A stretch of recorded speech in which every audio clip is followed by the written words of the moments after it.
I want to remind you that last week I told you we'll be having a test next week. Remember that. Last week I told you that next week you will be having a test, specifically on Monday, which means that today we're going to be reading the last group of selections of this collection. In our next meeting, we're going to be having a test review, and the meeting after that, which will be Monday of next week, you will be taking test number 3.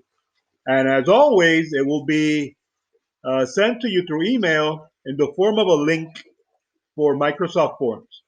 Any question regarding that? Okay, I want to let you know that, and you probably know this already, but I'm going to repeat again, that the test review for this test is available on my website, and the test review for the final test, the one you're going to have in December, is also available. So all you have to do is go to my website, and there it is. It's all yours, okay?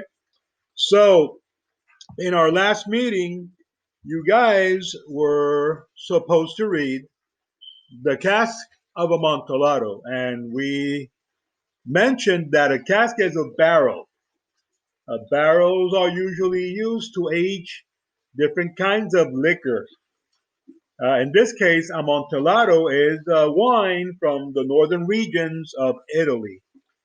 And the story that you were supposed to read takes place during Carnival. We also explained what Carnival was. That is the backdrop for a story. And we have basically 2 characters in the story. Can anybody name the 2 characters? Okay, so we have Montresor and we have Fortunato. And the narrator of the story is Montresor. And basically, this story is a confession to what we could call a perfect crime. And what will be the narrational mode of this story? If anybody asks you, what's the point of view or narrational mode of the Cask of Amontillado? You would say, okay, will be the unreliable narrator. Thank you, Tyler. It's the unreliable narrator. And the unreliable narrator, I told you a while ago, is a subcategory of first person narration. Because first person narration is a narrational mode where the narrator is part of the story, is a character in the story. Usually it's the protagonist, like in this story, right? But he's unreliable. What would make him unreliable? What makes a narration unreliable? And remember that unreliable means that you cannot depend on it being 100% accurate.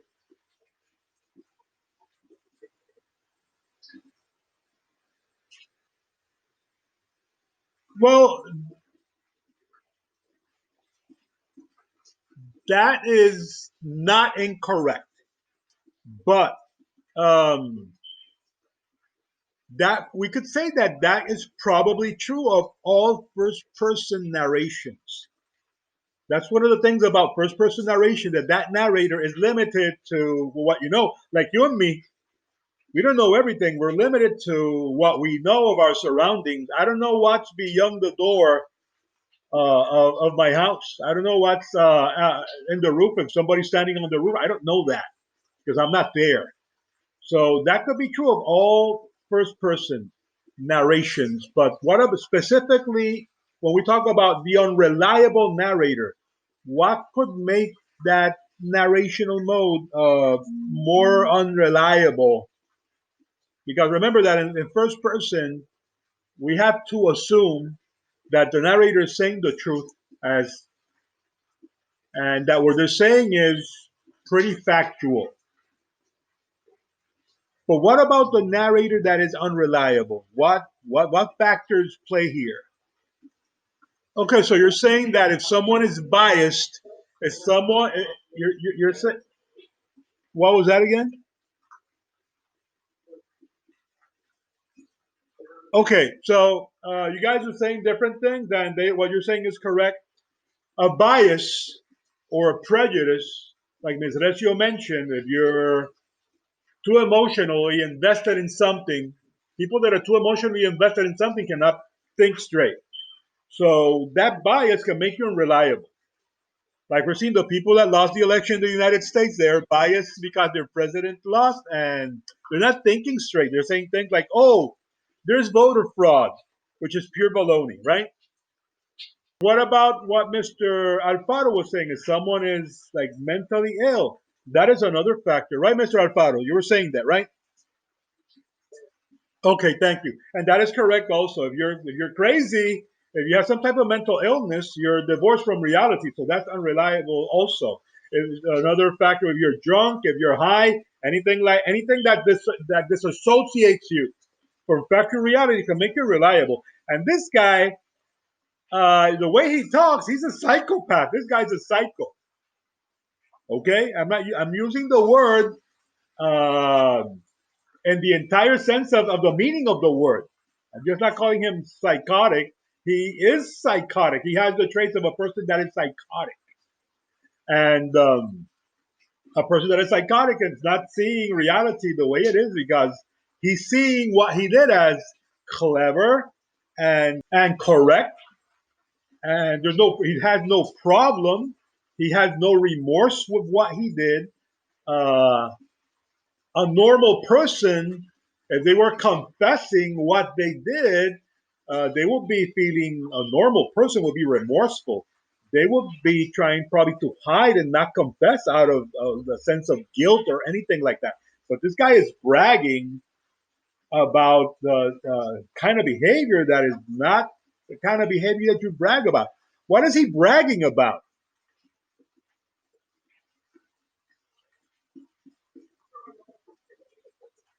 Murder. He's bragging about murder. I killed this guy because he offended me.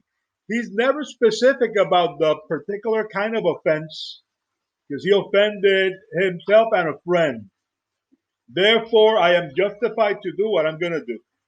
We don't know if he was really offended. As we said in the last lesson, people take offense for anything, especially nowadays. People get triggered and offended for nothing, for nothing.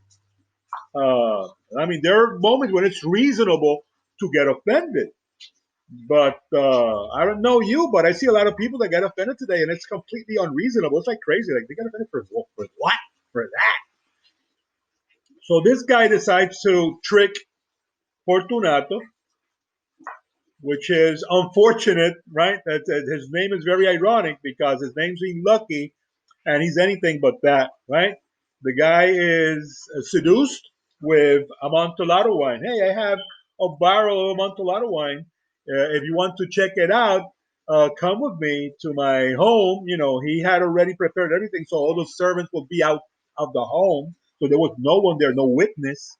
And he took him down to the dungeons, right, of his palace, of his mansion, where he had everything prepared to take this guy. That poor guy was drunk. He shackled him without even notice. The guy didn't even know. He was so drunk that he didn't even notice at the beginning what was going on. He thought it was a joke. And he proceeded to then make a wall, a brick wall in front of him to bury him alive. And at the end, the guy is such a mocker that he says, "In pace requiescate," which is in Latin, it means rest in peace. Like the callousness, the cruelty of this man is truly astounding.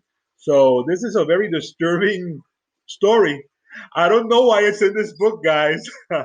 I have no idea why they decided to put something like that there, but I suppose it just shows the depths of cruelty to which human beings can fall into without any justification either.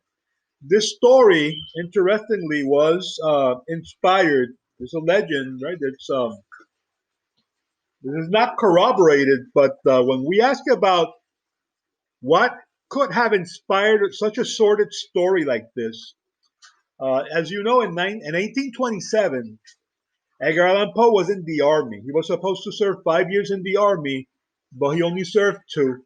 And he was stationed at Castle Island in Boston. That was a military fort. And while serving there, he heard a story because he saw a monument that was erected in that fort to a lieutenant called Robert Massey. And he went like, who's this Robert Massey guy? Who was he? It is said that Lieutenant Robert Massey had been an officer there years ago, that he was very much loved by his fellow soldiers, by the enlisted men, except by one. There was this sergeant, I don't recall the name of the sergeant, but this guy was like a big bully, and he hated Robert Massey. He was envious of him. And nobody liked the guy because he was such a bully. And it is said that during a Christmas party at the fort, the soldiers were all drinking, they were all drinking, and the sergeant was drunk. And you know that when you're drunk, what happens to your inhibitions? They go away. Your filters, your ability to self control evaporates. Some people say that when some people are drunk, they are not themselves. That is patently untrue. When you are drunk, you're very much you. That is an unfiltered version of who you really are. Some people, when they are drunk, they observe certain behaviors that people find strange because, well, that doesn't look like him. Well, yes, it is him. What happens is that he's hiding himself. When you're drunk, you lose the ability to hide yourself. Your mask falls off, which is ironic because we're talking a carnival where they use that. Your mask falls off, and you're you. So this guy dropped every pretense because he was drunk, and he started like insulting the lieutenant. And that was during a time when, if you were insulted, you had to defend your honor. So he challenged the lieutenant to a duel. Does anybody know what a duel was? A fight. And what was the intention of the fight? What was it for? Remember, if someone is insulting your honor, the purpose of the fight will be to what? To regain your honor, right? To get you insulted me. I'm going to regain your honor. They would take like the glove off and slap the guy in the face, and you would take the glove and throw it in the floor and step on it. I accept your challenge. So they were swordsmen, right? During that time, they used swords. They had guns too, but this duel was a sword duel. The sergeant seemed to be a better swordsman than Robert Massey, and he pierced him during the duel. And that happened during the night. The following morning, Lieutenant Robert Massey died of his injuries. And the soldiers at the fort were pissed because they loved Massey so much and they hated the sergeant so much. So they came up with a plan. And guess what the plan was? Since the sergeant likes to drink so much, let's get him drunk. So they got him so drunk one day that he passed out. They took him down to the dungeons because in these castles, in these forts, they have brigs, what they call the brig, which is jail. And they were very small spaces with bars. So what they did was they took this guy drunk to the brig. They chained him there, and imagine this dungeon where the cell where they put you, you have to crawl in because it's such a small space. Not a big cell; it's a small cell. You have to and it's probably like a small arc, and you go in, and you're shackled there, and they decided to break the wall. And for years and years and years and years, that was a legend. Like that's what happened, and that's what inspired him. Well, long story short, fast forward more than 100 years, and that castle today is a tourist attraction, like El Morro or it's Castillo San Cristobal. You can go there. You can visit this place. And the people that are the branch of the government that is in charge of repairing monuments and things like that is the Army Corps of Engineers. It's engineers that belong to the Army, and they are in charge of repairing and maintenance, giving maintenance and all these kind of things to the monuments. So one day they're making repairs there, and they find this wall, and a brick falls down. And then they go like, okay, if we're gonna fix this wall, this is a very small wall, we have to tear the whole thing down. So they tear the whole thing down, and guess what they found?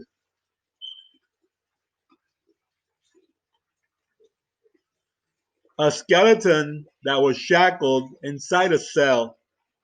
So that is not a legend. It actually happened. It actually happened.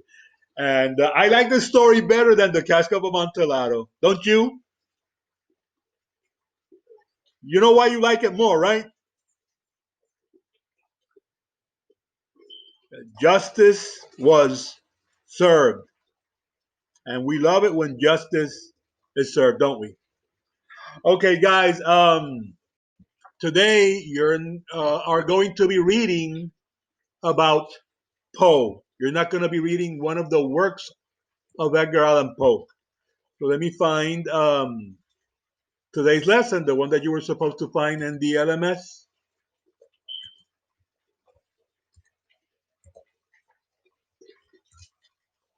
And today you're going to be reading an author study. We continue our author study on Edgar Allan Poe, but we're going to be reading specifically about his death. And you're going to be synthesizing sources today. As you know, Edgar Allan Poe is a guy that he had a hard life, but he made many wrong choices too in life. And at the end of the day, if we don't have control of everything in our life, there are things that we do have control of. So at the end of the day, we are responsible for our lives, and we are responsible for the choices that we make. And choices have consequences. I told you about the death of Edgar Allan Poe when we shared his biography.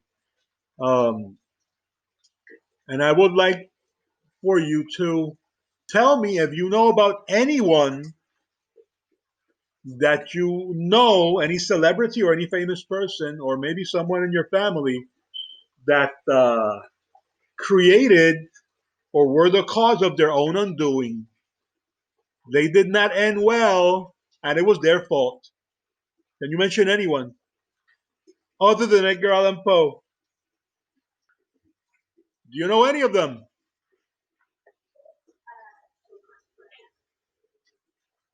How many of you recognize the first one? Lance Armstrong. Have you ever heard? Have you ever heard of the Tour de France? What's the Tour de France? It's a bicycle race, and it's all over France, hundreds and hundreds of miles.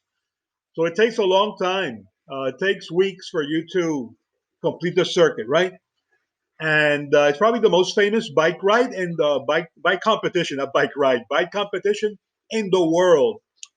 And Lance Armstrong, who was a cancer survivor, won the Tour de France 6 times in a row.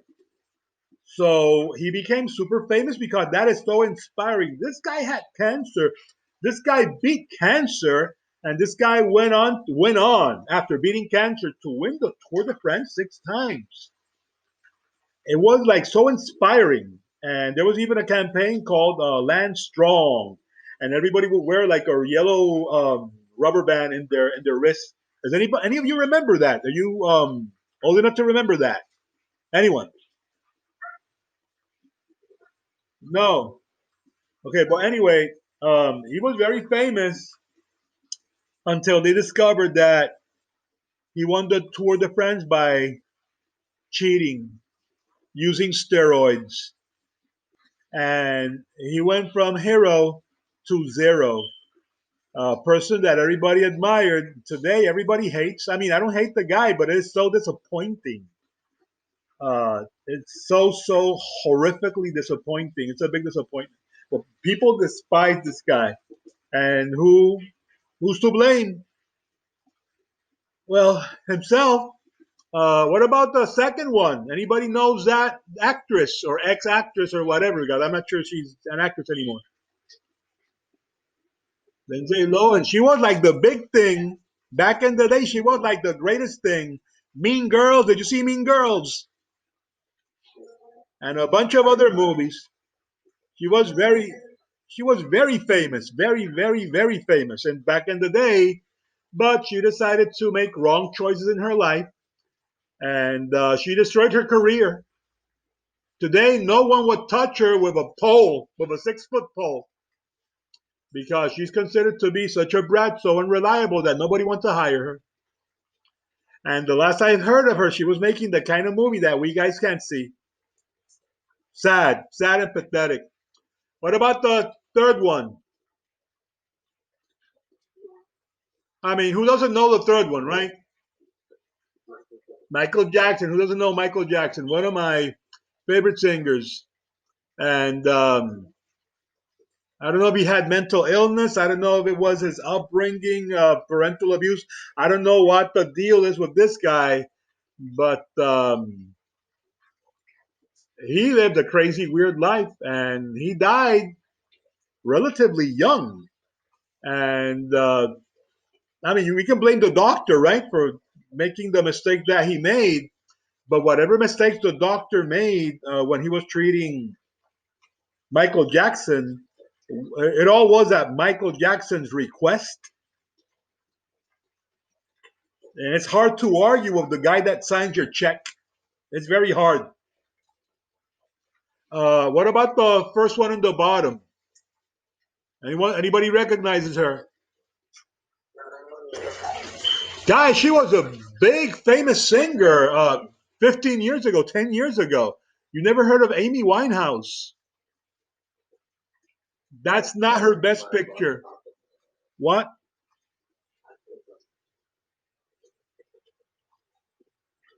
Well, she's not like she died like last decade, guys. It's not like 100 years ago.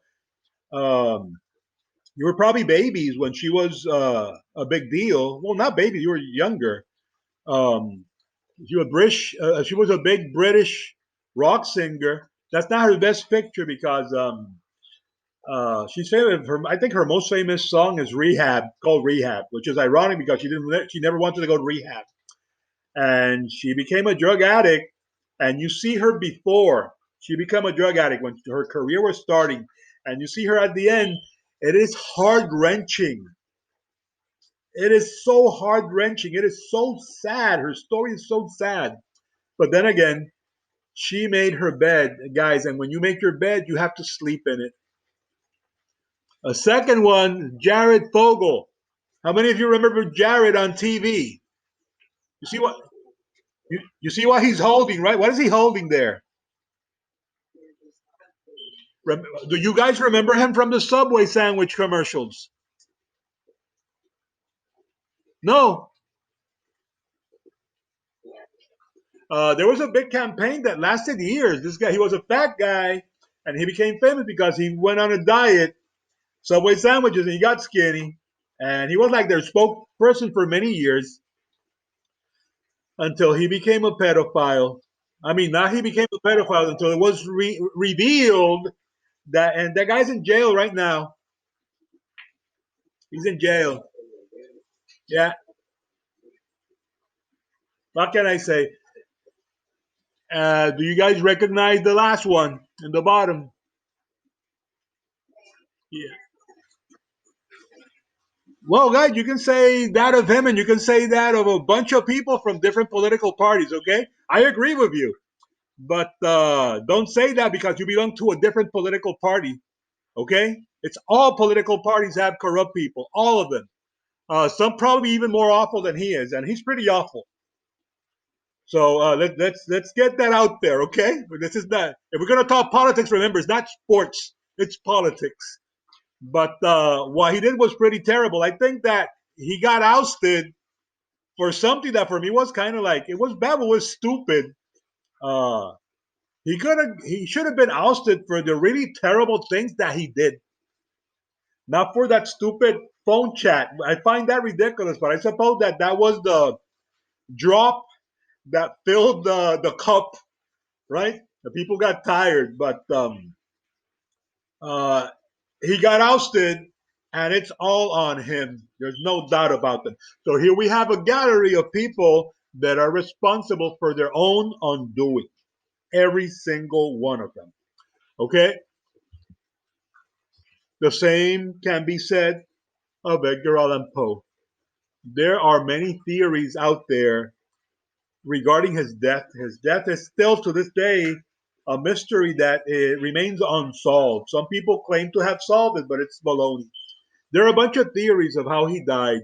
You know that he was found after having disappeared for several days. He was taken to a hospital where he died. An autopsy was not performed on the body. He died, and 2 days after his death, he was buried.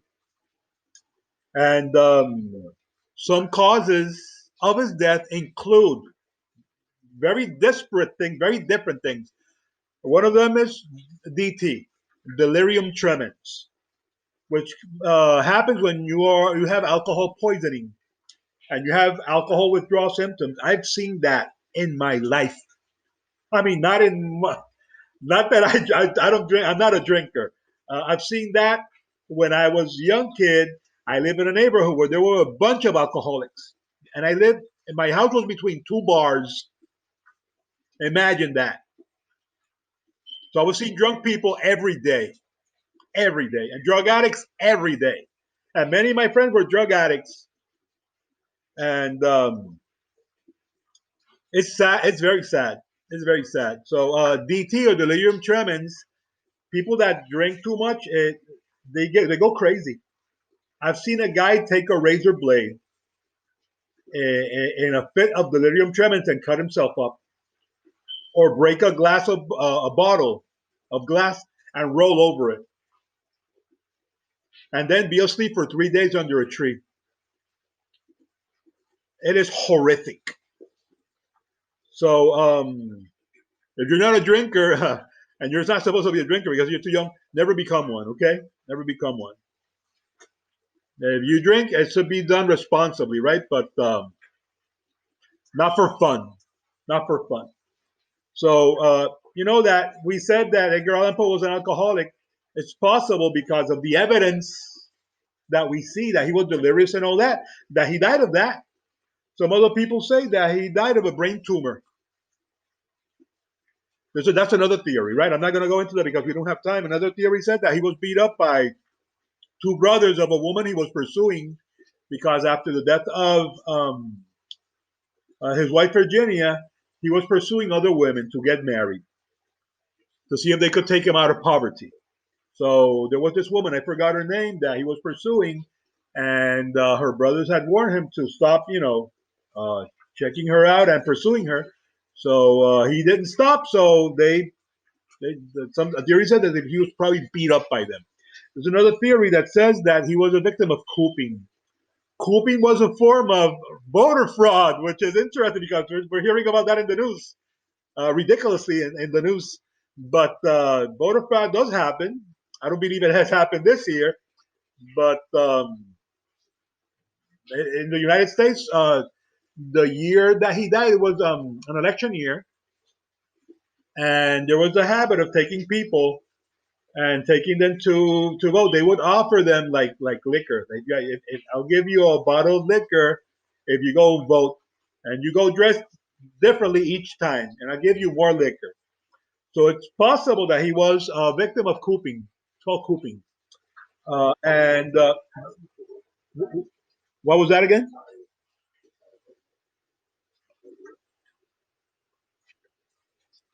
Exactly.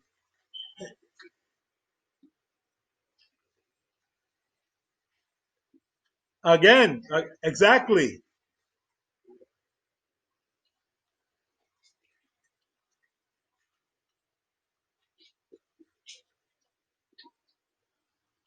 Uh, yeah, you're absolutely right, and don't ask forgiveness for participating in the class. I appreciate your participation, Mikhail. Thank you.